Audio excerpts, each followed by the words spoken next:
Welcome to the pre-kickoff for the 3-day workshop starting tomorrow. I am so excited to bring you this special and exclusive opportunity. In the workshop, you will need to be prepared with a journal, pen, pencil to take notes, or you may elect to have your laptop for taking notes while you listen. I would like you to have your undivided attention and you will have the options for Q's and A's, and I will do my best to answer them and or message you on the side to give you the help that you need. The first day of the kickoff of the workshop, we'll be discussing what is energy, how you lose energy, the outcomes, and we will take our first step of understanding how caffeine stimulant affects our body. Second day, we will discuss how we can increase our energy through cleaner living when we have PCOS or infertility. This is going to be a recording, and even though it may be directly focusing on PCOS or infertility, you may take it in a broader spectrum of understanding how your autoimmune can be triggered if you don't take care of having alternative and healthier options for yourself. The third day, we will discuss healthier choices we can make to jumpstart our energy. So I will give you some free, I guess you can say, recipes and more healthier options so that you don't want to miss.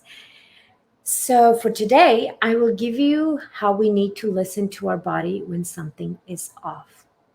One of the symptoms our body signals when something is not working with the way it needs to is when we have our headaches. Headaches, which can range from a broad spectrum of tension behind the eyes to full blown debilitating migraines. And these are one of the most common health problems in the world. A headache every now and then is no big deal, but if you're one of the million of people like myself, 12% of the total population to be exact, that suffers from migraines on a regular basis, you're almost definitely interested in natural remedies, and that would help you to prevent and treat them. I just a bit background why this is important to you, me as well as to you, is I've had migraines, chronic migraines, since the year of 2007.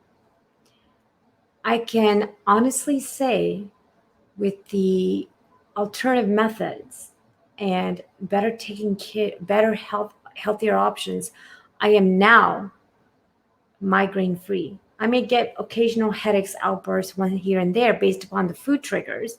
However, I can definitely say I am not on those medications. Proud to tell you that and to give you these options that I'm going to share with you. So, what exactly is migraine? Anyone who's had a migraine understands that migraines are way more than just a headache. They occur when the blood vessels in the head tense up or cause throbbing pain, pain that is much more intense, and you'd rather deal with a regular headache. Migraines can also last longer and comes with a host of other symptoms such as sensitivity to light and or sound. That's right. I used to be in the dark and I didn't want to see anyone because the light exposure, even a little bit, would just get to me. Blurred vision, dizziness, nausea, and definitely vomiting. This combination of uncomfortable symptoms can push you over the edge and leave you unable to do anything that is in your way. And you just have to wait for some kind of relief. So, what are the causes of migraine triggers? Well, these include side effects of medications, lack of sleep, seasonal weather, temperature changes, alcohol, food allergies or reactions to food, stress such as being overworked, tired, or not giving yourself a break. How do we actually overcome these triggers? Well, I'll go over some techniques to help you get started. Let me know after the fact which ones worked with you and the ones that you applied. First of all, let's start with essential oils. Essential oils are basically extracts of highly concentrated plant compounds that can be used for anything from immune support to relaxation. I do not stay without it. I have any type, such as, oh goodness, eucalyptus, peppermint, lavender. My go to is always lavender and peppermint, which you will get to know. The more you get to know me, the more you'll understand why. This healing modality is called aromatherapy, scientifically stated. When it comes to migraines, essential oils can be used in a couple of different ways. If you must know, are you can apply it on the base of your wrist, just rub, and then you just smell to get that instant relief. You can put it in a diffuser to, purify your air. And based upon certain types of essential oils, you can even consume it. But be careful of that because not all are the same. If you suspect your migraine is stress related, try breathing in lavender oil.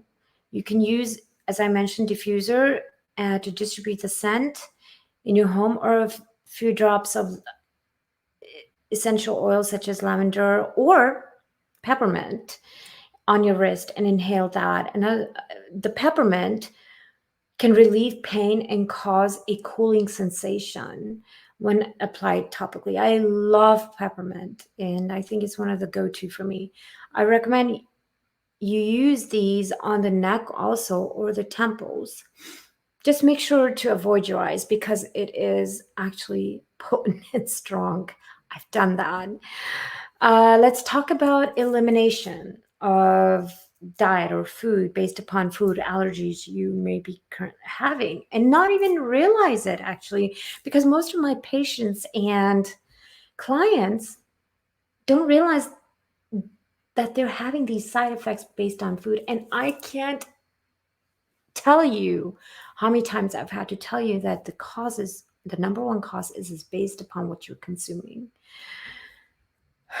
Most of these patients are pretty shocked that that these migraines and occasional outburst of headaches is due to the food that they are triggered by.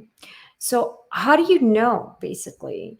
Well, you may have symptoms due to you may have these symptoms, as I expressed earlier, such as headaches and nausea and cramping and so forth, based upon these types of food, which are glutinous, could be alcohol, could be certain preservatives in food, and you may have sensitivity to food that may or may not be based upon it being glutinous, or just you are staying healthy and you may not even know it. So the first step in these things is understanding what you're eating and how your body reacts to it. Some of the food triggers for migraines in general does not have to be all, or it does not have to be for you. In general, are eggs, tomatoes, onions, dairy, which is definitely on the top of food spectrum. Oh my goodness, I'll talk about dairy another day. Nuts, aged cheese, chocolate, alcohol, citrus fruits, nitrites found in foods, wheat such as pasta and bread, guilty. That's really can create these type of chronic migraines or migraines. One of the things that I've noticed when we start feeling sick or have migraines or headaches, somehow we don't hydrate ourselves. So if the moment we start drinking water and start becoming hydrated, we just automatically are putting a stop to this prolonging of headaches and migraines.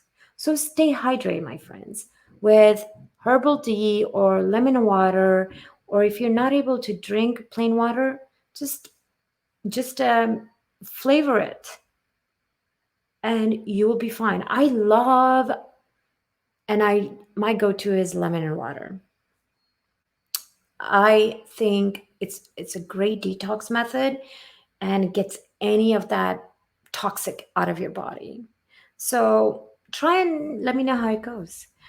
One of the things that I do stock up on is magnesium.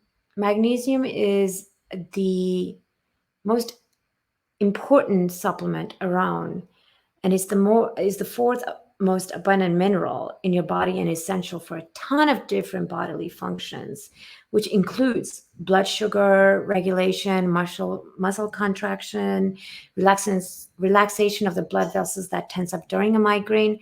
Knowing this, it won't come to you as a surprise that up to 50% of migraine sufferers are actually deficient. Most of you are probably deficient, you don't know it. I am. And as much as 60% of sufferers have genetic mutations that inhibit magnesium metabolism. The good news is that eating more magnesium rich foods will help you in increasing your magnesium uptake. You can also purchase pure grades magnesium supplements. I can't stress, and that's going to be another topic for another day, that how we just take vitamins and supplements and think we're doing our body a great favor. So if you are not taking pure grade supplements, pure grade magnesium, for instance, I don't recommend it.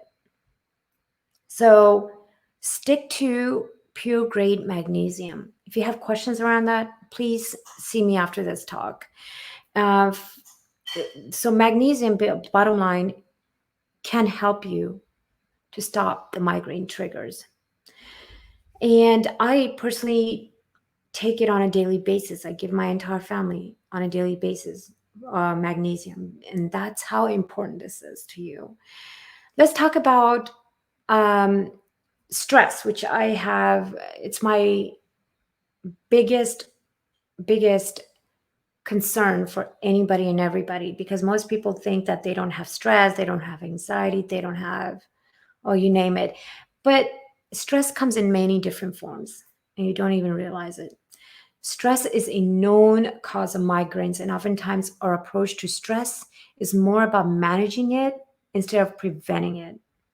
So while you can't eliminate stress from your life completely, I sure can't. And I don't think stress is a bad thing if you know how to manage it. Some stress can be healthy. Again, table that for next time. It's how you handle the stress, which is setting your boundaries with your phone, how much time you're interacting on social media, how much time are you giving friends to the point maybe it's causing you stress, your boss, your family members. Oh, goodness, the drama. It can get to you. So I highly suggest that you look at what your stress triggers are and work through them. Some of the stress triggers that you could help yourself to alleviate when you feel the outcome of migraines or headaches is dimming the light, right? I mean, you don't, this artificial light can affect you. And I can't stress that enough. Practice relaxation. One of the things that I teach my clients is muscle relaxation. See me, and I'm more than happy to help you and guide you on that. Have herbal tea with ginger, apply cold pack compressor, or have damp cloth to your head whenever you feel an onset. Spend 30 minutes each day without that phone. Oh, lock it in a closet or put it in a drawer or hide it somewhere you can't see it, and start focusing on taking some time for yourself for movement, movement, such as walking or your pet around, or playing with your pet, or taking time for journaling, reading, or just, watch some good, funny comedy shows. That's what I did last night. And, whenever I feel like a slight stress coming up, that's my go to as well. I do it before 1 to 2 hours before I go to bed, because that can increase the stress trigger. So make sure that whatever you do when it comes to these technical devices, they stay away from you before you go to bed. Try to not overburden or overstress yourself with work. So turn that thing off before you go to bed. 1 to 2 hours again. if you must work till that late. I try to give myself a hard stop by 5:36 because I need to recuperate. I need to channel my energy in other means because then work doesn't become fun. It becomes stressful, and I don't want to do that. I enjoy working with you guys. I enjoy talking to you about how to take care of your better health and improving your health. So if I am stuck focusing on your health concerns and not taking care of my body, I'm not teaching you the right methods. So I urge you, because most of you are entrepreneurs and most of you are successful leaders, that we all are in the same boat. Just stop yourself and take care of you. Now, try to, as I mentioned, walking is a great form of exercise. Walking your pet is a great form of exercise. And if you can't do that, do light yoga or Pilates. These are a great way of stretching and creating some movement. I know your body type and reach out to me again to understand what your body type and what you can do. For me, it's high intensity helps me out, but depending upon the day. So I love my weights and I go crazy with them, but then again, it depends on time and day I'm dealing with it. So these are some of the tips that I'm giving you. Please take note of them. Let's talk about so I mentioned about fitness. I mentioned about, you know, form of movements and walking and so forth. Let's talk about natural stimulants other than caffeine. Yes, caffeine has its own health benefits, which we will get into more detail tomorrow. For now, the takeaway is you have caffeine in moderation, which is acceptable for migraines due due to the caffeine's vasoconstrictive properties that cause blood vessels to narrow and restrict blood flow. It can actually help with the headaches and the pain relief. However, overconsumption can actually trigger or worsen migraines due to symptoms of withdrawal. So it's not that simple. For now, if you are going through headaches and migraines, understand this, that Rush Me is telling you caffeine is okay, just in moderation. And I'll go more in detail tomorrow to give you a better understanding. So reach out to me, message me on healthier alternatives in taking care of your heart, mind, and body. For now, let's focus on getting over these headaches and migraines that you must be going through. Let me know what you thought of today's talk, and how, if you have any questions, reach out to me. If message me below, and I'll get to you. Okay, all right, hugs. Take care of you. Love you guys. Bye bye.